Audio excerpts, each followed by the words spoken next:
இளையராஜாவின் மகள் பவதாரணியின் உடல் பொதுமக்கள் அஞ்சலிக்கு பிறகு தேனி மாவட்டம் லோயர் கேம்ப் பகுதியில் நல்லடக்கம் செய்யப்பட்டது. இளையராஜாவின் மகளும் பாடகியுமான பவதாரணி உடல்நலக் குறைவால் இலங்கையில் உள்ள ஆயுர்வேத மருத்துவமனையில் உயிரிழந்தார்.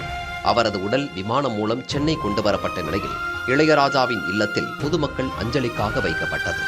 அரசியல் கட்சி தலைவர்கள், திரையுலகினர் பொதுமக்கள் அஞ்சலிக்கு பின் ஆம்புலன்ஸ் மூலம் தேனி மாவட்டம் லோயர் கேம்ப் பகுதிக்கு கொண்டு செல்லப்பட்டது.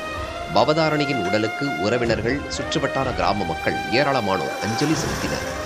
எழுந்து வாடா மகளே என கூறி இயக்குனர் பாரதி ராஜா கதறி அழுது அஞ்சலி செலுத்தினார்.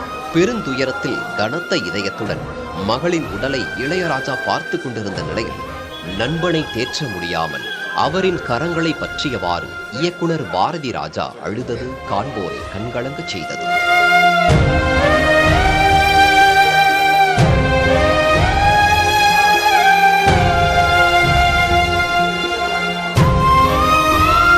முன்னாள் முதலமைச்சர் ஓ பன்னீர்செல்வம் மற்றும் ரவீந்திரநாத் குமார் உள்ளிட்டோரும் பல்வேறு அரசியல் கட்சிகளை சேர்ந்தவர்களும் பவதாரணி உடலுக்கு அஞ்சலி செலுத்தினர்.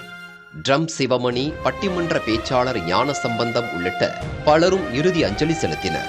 தொடர்ந்து பவதாரணியின் இறுதிச் சடங்கு நிகழ்வில் திருவாசகம், தேவாரம், முற்றோதல் நடைபெற்றது. பல்வேறு தரப்பினரின் அஞ்சலிக்கு பின் பவதாரணி உடலுக்கு இறுதிச் சடங்குகள் நடைபெற்றன.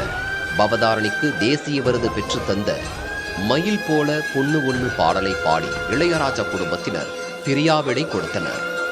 இறுதிச் சடங்குகள் நிகழ்வுக்கு பின் பவதாரணியின் உடல் அவரது தாய் மற்றும் பாட்டியின் சமாதி அருகே நல்லடக்கம் செய்யப்பட்டது.